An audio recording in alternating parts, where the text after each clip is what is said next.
மாணவ நண்பர்கள் அனைவருக்கும் வணக்கம். நான் உங்கள் பொன்வேல் பாண்டியன், நடப்பு நிகழ்வுகள் ஆசிரியர். இன்றைய தினத்தில் நம்ம பார்க்க போகிறது ஆகஸ்ட் 7ஆம் தேதிக்குரிய தினசரி நடப்பு நிகழ்வுகளின் தொகுப்பு. சரியா, ப்ரிலிம்ஸாக இருக்கலாம், மெயின்ஸாக இருக்கலாம், எந்த ஒரு போட்டித் தேர்வாக இருக்கலாம், அத்தனை தேர்வுகளுக்கும் தேவையான நடப்பு செய்தியில் சூப்பராக தொகுத்து வழங்கிட்டு இருக்கிறோம். நல்ல முறையில் பயன்படுத்திக்கங்க, தேர்வில் வெற்றி பெறுங்கள். ஃபர்ஸ்ட் பார்க்க போகிற தலைப்பு செய்திகள், அதுக்கப்புறம் விரிவான செய்திகள், நடுவில் ஒரு சில போனஸ் கேள்விகளும், இறுதியாக ரிவிஷனுக்கு சூப்பர் சஸ் கேள்விகளும், இப்படி சிறப்பு அம்சங்களை கொண்டு ஒவ்வொரு நாளும் தொகுத்து வழங்கிட்டு இருக்கிறோம். நல்ல முறையில் பயன்படுத்திக்கங்க, தேர்வில் வெற்றி பெறுங்கள். ஆரம்பிக்கலாமா? இப்போ நம்ம பார்க்க போகிறது ஆகஸ்ட் 7ஆம் தேதிக்குரிய தினசரி நடப்பு நிகழ்வுகளின் தொகுப்பு. இல்லை ஃபர்ஸ்ட் பார்க்க போகிறது இன்றைய தினத்திற்கான தலைப்பு செய்திகள்.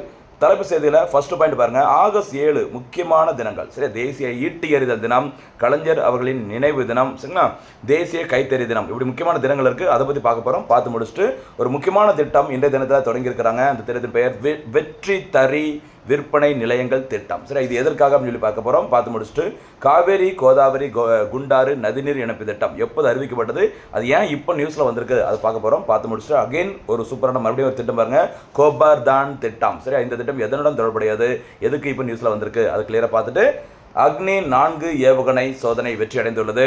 அக்னியோட ஏவுகணையோட வகைகள் என்ன, 1லேருந்து 6 பிரைம் நிறைய இருக்குது, எல்லாமே கிளியராக பார்த்துட்டு அதுக்கப்புறம் இறுதியாக சூப்பர் சிக்ஸ் கேள்விகள். இதுதான் இந்த தினத்துக்கான தலைப்பு செய்திகள்.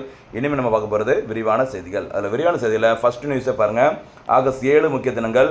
முத்தமிழ் அறிஞர் கலைஞர் மு கருணாநிதி அவர்களின் நினைவு தினம். சரி, தமிழ்நாட்டின் முன்னாள் முதலமைச்சர் கலைஞரின் சரிங்களா நினைவு தினம் இன்றைய தினம் ஆகஸ்ட் 7ஆம் தேதி. சரிங்களா, ரொம்ப முக்கியமானது. சரிங்களா, அதேமாதிரி கலைஞரோட ஆட்சி காலத்தில் நிறைய முக்கியமான சம்பவங்கள் நடந்திருக்குது, நிறைய திட்டங்கள் நடந்திருக்கு. எல்லாமே ஒரு ஸ்பெஷல் வீடியோவாக நம்ம அடுத்த வீடியோவில் நம்ம போடலாம். சரிங்களா, இப்போதைக்கு நினைவு தினம் ஆகஸ்ட் 7 2018ஆம் ஆண்டில் கலைஞர் அவர்கள் மரணம் அடைஞ்சிருப்பாங்க, ஞாபகம் வச்சுக்கோங்க. அடுத்து தேசிய கைத்தறி தினம். சரியா, இந்த சுதேசி இயக்கம் அறிவிக்கப்பட்டது ஆகஸ்ட் 7 1905. அதை முன்னிட்டு இந்தியாவில் தேசிய கைத்தறி தினம் 2015ஆம் ஆண்டு முதல் கடைபிடிக்கப்பட்டு வருகிறது. எந்த டேட்டில்? ஆகஸ்ட் 7ஆம் தேதியில். அதே மாதிரி தேசிய ஈட்டி எறிதல் தினமும் ஆகஸ்ட் 7ஆம் தேதி தான். என்னைக்குன்னு சொல்லி பார்த்தீங்கன்னா இந்தியாவில் first time national javelin throw day. ஓகேவா, இந்த தினம் எதற்காக ஆகஸ்ட் 7ஆம் தேதியில் கடைபிடிக்கப்படுகிறது அப்படின்னு பார்த்தீங்கன்னா ஆகஸ்ட் 7 2021 அன்று ஜப்பானின் தலைநகரம் டோக்கியோவில் நடைபெற்ற சம்மர் ஒலிம்பிக்ஸ், சரியா, கோடைகால ஒலிம்பிக் போட்டியில் 87.58 மீட்டர் தூரம் சரியா வீசி ஈட்டி எறிதல் போட்டியில் தங்க பதக்கத்தை வின் பண்ணவர் யார் பார்த்தீங்கன்னா நீரஜ் சோப்ரா அவர்கள். சரி, ஹரியானா மாநிலத்தை சேர்ந்தவர். அவர் தங்க பதக்கம் வின் பண்ண அந்த ஆகஸ்ட் 7ஆம் தேதி தான் இந்தியாவில் சரியா தேசிய ஈட்டி எறிதல் தினம். இதன் மூலம் சம்மர் ஒலிம்பிக்ஸில் தடகள பிரிவில் தங்க வென்ற முதல் இந்தியர் அப்படிங்கிற சாதனை படைச்சிருந்தாங்க நீரஜ் சோப்ரா. அது மட்டும் இல்லாமல் பாரிஸ் ஒலிம்பிக்ஸ் போட்டியில் வெள்ளி பதக்கத்தை வின் பண்ணி அசைத்திருப்பார் நீரஜ் சோப்ரா. சரியா, அடுத்தபடியாக ஒரு முக்கியமான திட்டம், தமிழ்நாடு அரசோட முக்கியமான திட்டம், புதிய அரசு பொறுப்பேற்றிருக்கிறாங்க. நிறைய திட்டங்கள் புதுசாக வந்துட்டு இருக்குது. சரிங்களா, அல்லது சில திட்டங்களுக்கு பெயர் மாற்றங்கள் இருக்குது. அதனால் எல்லாமே கரெக்டாக ஃபாலோ பண்ணிட்டு வாங்க. வெற்றி தறி விற்பனை நிலையங்கள் திட்டம். சரியா, தொடங்கியது தமிழ்நாடு அரசு, தொடங்கப்பட்ட நாள் ஆகஸ்ட் 7. சரியா, தேசிய கைத்தறி தினத்தை முன்னிட்டு வெற்றி தறி திட்டம் தொடங்கப்பட்டுள்ளது. தமிழ்நாடு அரசு கோஆப்டெக்ஸ் மூலம் கைத்தறி நெசவாளர்களின் வாழ்வாதாரத்தை மேம்படுத்தவும் சர்வதேச சந்தையில் அவர்களின் தயாரிப்புகளை விற்கவும் இந்த வெற்றி தறி திட்டத்தினை அறிமுகப்படுத்தியுள்ளது. சரிங்களா, ஞாபகம் வச்சுக்கோங்க, ரொம்ப ரொம்ப முக்கியமாக. நெசவாளர்களின் வாழ்வாதாரத்தை மேம்படுத்த வேண்டும், அவங்களுடைய அந்த ப்ராடக்டை இன்டர்நேஷனல் லெவலில் மார்க்கெட்டிங் பண்ணணும். சரியா, அப்படின்னு சொல்லியிருக்கிறாங்க. அதை முன்னிட்டு தான் இந்த திட்டம் தொடங்கப்பட்டுள்ளது. இதை தமிழக முதலமைச்சர் அவர்கள் 12வது தேசிய கைத்தறி நாளன்று ஆகஸ்ட் 7 2026 அன்று சரியா புதிய விற்பனை நிலையங்கள் மற்றும் மின் வணிக தளத்துடன் இந்த திட்டத்தினை தொடங்கி வச்சிருக்கிறாங்க. சரியா, ஞாபகம் வச்சுமா, 2015ஆம் ஆண்டில் தேசிய கைத்தறி தினம். சரியா, ரொம்ப ரொம்ப முக்கியமானது, விட்டுறாதீங்க. அடுத்தபடியாக காவேரி குண்டாறு நதிநீர் இணைப்பு திட்டம், ரொம்ப முக்கியமானது பாருங்க. காவேரி சரியா வைகை அடுத்து குண்டாறு நதிநீர் இணைப்பு திட்டத்திற்கான அடிக்கல் நாட்டு விழா 2021ஆம் ஆண்டு பிப்ரவரி 25 நடைபெற்றது. கிட்டத்தட்ட 5 வருஷத்துக்கு மேலே ஆச்சுது இந்த திட்டத்திற்கு அடிக்கல் நாட்டப்பட்டு. இந்த திட்டத்தை தயவுசெய்து சீக்கிரமாக செயல்படுத்துங்க அப்படின்னு சொல்லிட்டு தமிழக முதலமைச்சர் அவர்கள் கோரிக்கை விடுச்சிருக்கிறாங்க மத்திய அரசுக்கு. அதனால இது நியூஸில் வந்திருக்கு. சரியா, இந்த கோதாவரி காவேரி குண்டாறு நதிநீர் இணைப்பு திட்டம் என்பது கோதாவரி ஆற்றின் உபரி நீரை கிருஷ்ணா பெண்ணாறு வழியாக காவேரி மற்றும் வைகை குண்டாறு படுகைகளுக்கு திருப்பிவிடப்படும் ஒரு தேசிய நீர்வள திட்டமாகும். எங்கிருந்து? கோதாவரி காவேரி குண்டாறு நதிநீர் திட்டம் என்பது என்ன சொல்லியிருக்கிறாங்க, கோதாவரியிலிருந்து சரியா அந்த கோதாவரி ஆற்றின் அந்த உபரி சர்ப்ளஸ் வாட்டர் என்ன செய்யணும், கிருஷ்ணா பெண்ணாறு வழியாக காவேரிக்கு மற்றும் வைகை நதிகளுக்கு அங்கு மற்றும் அந்த குண்டாறில் இருக்கிற அந்த படுகைகளுக்கு திருப்பி விடப்படும் ஒரு தேசிய நீர்வள திட்டம். இந்த திட்டத்தோட முக்கியமான அம்சங்கள் என்னன்னு சொல்லி பாருங்க. சரியா, ரொம்ப முக்கியமானதுமா.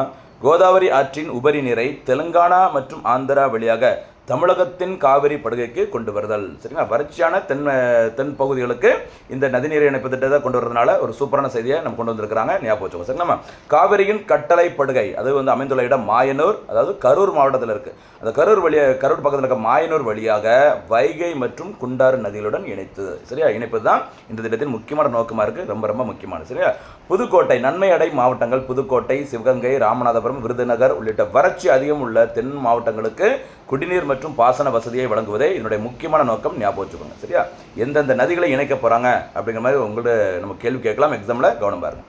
அடுத்தபடியாக இன்னொரு முக்கியமான திட்டம் பாருங்கள், அகெயின் கோபர்தான் திட்டம். சரியா, மத்திய அரசின் கோபர்தான் திட்டம் என்பது ஏப்ரல் 30, 2018 அன்று ஸ்வச் பாரத் மிஷன் கிராமின் திட்டத்தின் ஒரு பகுதியாக தொடங்கப்பட்டது. சரியா, தூய்மை இந்தியா திட்டம் கிராமப்புறம். சரியா, அதனோட ஒரு பகுதியாக ஏப்ரல் 30, 2018 அன்று தொடங்கப்பட்ட திட்டம் தான் இந்த கோபர்தான் திட்டம். இந்த திட்டத்தோட முக்கியமான நோக்கம் நாட்டில் உயிரி எரிவாயு உற்பத்திக்கு உத்வேகம் அளிக்க தேசிய அளவில் ஒருங்கிணைக்கப்பட்ட இந்த கோபர்தான் திட்டத்திற்கு மத்திய அமைச்சரவை தற்போது ஒப்புதல் வழங்கியுள்ளது. எப்போ திட்டம் தொடங்கினாங்க? 2018. இப்போ தான் மத்திய அமைச்சரவை குழு முழுமையாக அதை செயல்படுத்துறதுக்கு ஒப்புதல் கொடுத்துருக்குறாங்க, ஞாபகம் வச்சுக்கோங்க. சரிங்களா, ஓகே. இதில் என்ன செய்கிறாங்க அப்படின்னு சொல்லி பாருங்கள். புதை படிம எரிபொருட்கள் மீதான இறக்குமதி சார்பு தன்மையை குறைக்கும் வகையில், அது பெட்ரோல் டீசலுக்கெல்லாம் பிற நாடுகளை நம்ம சார்ந்திருக்கிறோம், அதை குறைக்கிற வகையில் வேளாண்மை மற்றும் நகர்ப்புற கழிவுகள் மூலம் அழுத்தப்பட்ட கம்ப்ரஸ்ட் சரியா உயிரி எரிவாயு அது சிபிஜி என்று அழைக்கப்படும் அந்த உற்பத்தியை விரைவுபடுத்தி இந்தியாவின் தூய எரிசக்தி மாற்றத்தை வலுப்படுத்துவதே இந்த திட்டத்தோட முக்கியமான நோக்கம். இதற்காக தற்போது ஒதுக்கப்பட்டுள்ள தொகை நிதி ஒதுக்கீடு 23,731 கோடி என்பது குறிப்பிடத்தக்கது. இந்த திட்டம் எப்போது முதல் எப்போது வரைக்கும் செயல்படும்? 2026-27 நடப்பு நிதியாண்டிலிருந்து 2035-36 வரைக்கும் 10 ஆண்டுகளுக்கு இந்த திட்டம் செயல்படுத்துவதற்காக இந்த 23,732 கோடியை மத்திய அரசு ஒதுக்கியிருக்கிறாங்க. இதன் மூலம் இந்த திட்டம் விரைவில் செயல்படுத்தப்பட உள்ளது குறிப்பிடத்தக்கது. ஓகே, இந்த திட்டத்தோட முக்கியமான நோக்கம் என்ன சொல்லி பாருங்க.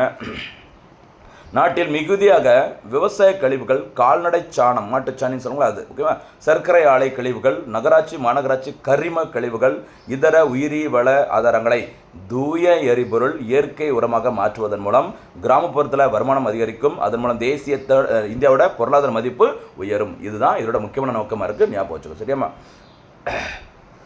அதே மாதிரி இந்த கட்டாய சிபிஜி இலக்கு சரி கலப்பு பாருங்கள். சிபிஜி